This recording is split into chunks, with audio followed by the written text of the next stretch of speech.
ओम या श्री स्वयं सुकृतिनां भवने स्वलक्ष्मी पापात्मनां कृतिदयां हृदये सुबुद्धि श्रद्धा सदां कुलजना प्रभवसलज्जा ताम त्वां नतास्म परिपालय देव विश्वम।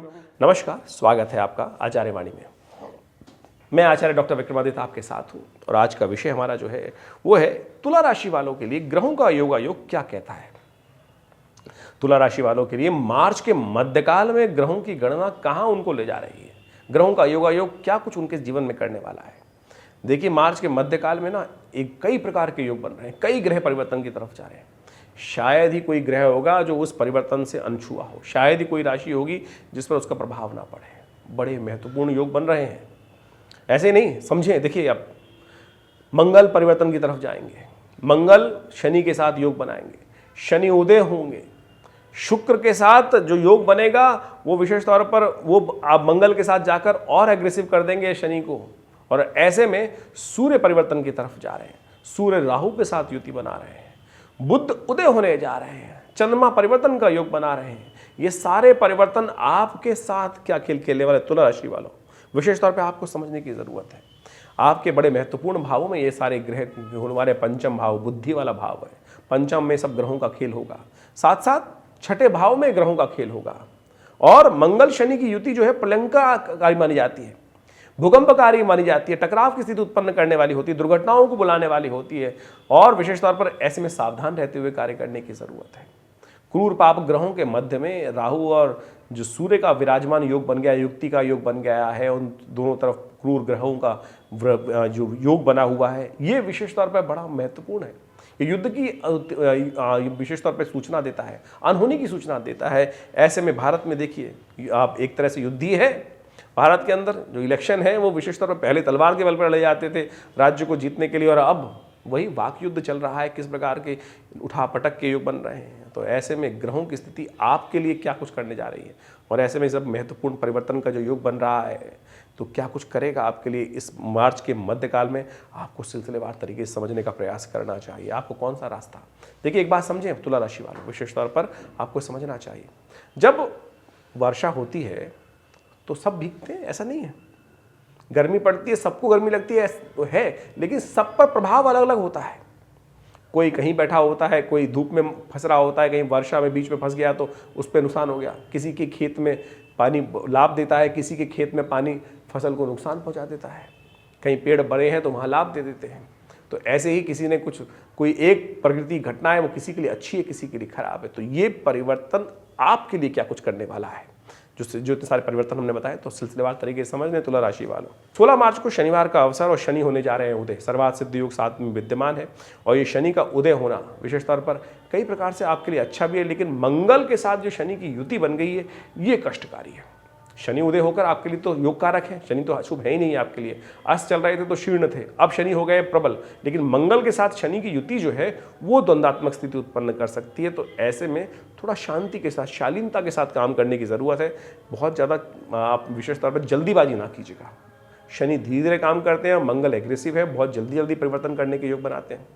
बुद्धि में जल्दबाजी ना करें, जल्दी काम होता है शैतान का, इस बात का ध्यान रखते हुए कार्य करने की ज़रूरत है। शनि को प्रसन्न करने के लिए और मंगल को शांत करने के लिए क्या उपाय किया जाए, हमारे दृष्टिकोण से सबसे श्रेष्ठ उपाय है कि हनुमान जी की आराधना, सुंदरकांड का पाठ लगातार, जो शतबार पाठ पढ़ जोई छूटई बंद महासुख होई। कहा गया ना, और देवता चित्त न धरई हनुमत से ही सर्व सुख करई। तो हनुमान जी की आराधना करने का प्रयास कीजिए, देखिए सुंदर होगा, कल्याण का योग बनेगा, सर्वार्थ सिद्धि योग विद्यमान है।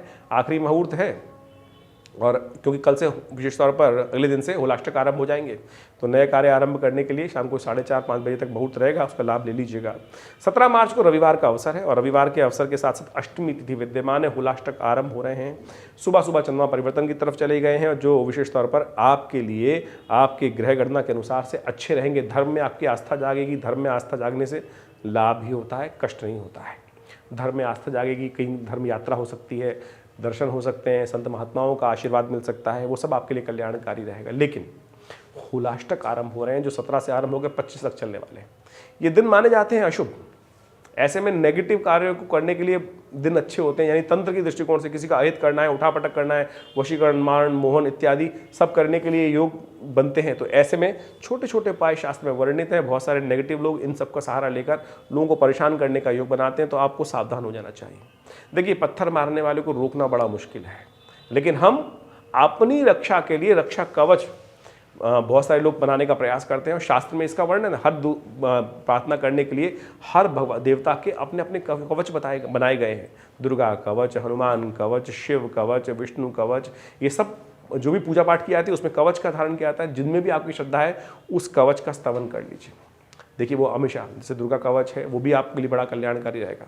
लेकिन हमने इस स्थिति को समझते हुए, क्योंकि रविवार का अवसर है, हमने विशेष तौर पर भगवान बटुक भैरव जी के निमित्त यज्ञ रखा है 8 दिन का। भैरव जी का मंत्र है ओम ह्रीं बटुकाय आपद उद्धारणाय कुरु बटुकाय ह्रीं स्वाहा। यदि आप इन 8 दिनों तक नित्य प्रति 108 बार भी कम से कम इस मंत्र का जप करते हुए यज्ञ करेंगे खीर के द्वारा, तो देखिए, कहा जाता है कि कैसी भी कष्ट हो उनको दूर करने के योग बन सकते हैं, कोई आपका अहित नहीं कर सकता है। तो रविवार का दिवस है, हमने विवेकानंद योगाश्रम में सुंदर यज्ञ का आयोजन किया है। इस रविवार वाले यज्ञ से आरंभ होकर आप उस यज्ञ में सम्मिलित हो सकते हैं। रविवार के दिन जो कार्यक्रम रहेगा, नंबर्स आपके सामने स्क्रीन पर हैं। आप अपने निमित्त भी करा सकते हैं, अपने परिवार के निमित्त, अपने व्यवसाय की रक्षा करने के लिए इस मंत्र का सानिध्य लें। देखिए, लाभ प्राप्ति के योग बनेंगे। चंद्रमा बहुत सुंदर ग्रह योग बना रहा है, लाभ की स्थिति करेगा। 18 मार्च को ग्रह गणना आपके लिए अनुकूल है, सोमवार का अवसर है, 9वीं तिथि है।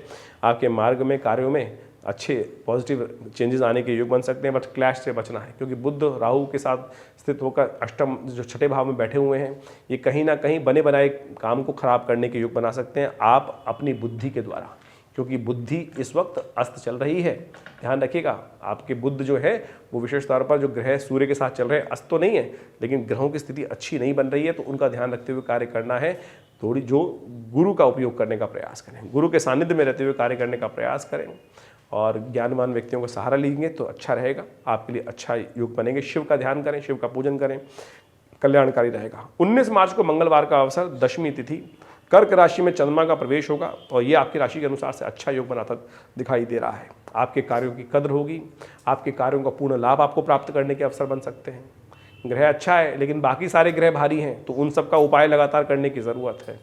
हम फिर कहेंगे, आपकी राशि के अनुसार से आपको हनुमान जी का सानिध्य लेना चाहिए, क्योंकि हनुमान चालीसा में एक लाइन आई है जो हमने थोड़ी देर पहले बोली थी, और देवता चित्तन धरहि हनुमत से ही सर्व सुख करहि। तो फिर क्यों चिंता कर रहे हो? तो हनुमान जी का सहारा दीजिए। मंगलवार का दिन, फिर किसी और चीज़ में क्यों फंसना है? इसी तरीके से इनका उपाय करने का प्रयास कीजिए, कष्ट दूर होंगे। 20 मार्च की यदि बात करें तो बुधवार का अवसर, एकादशी तिथि, और एकादशी बेहद खास है।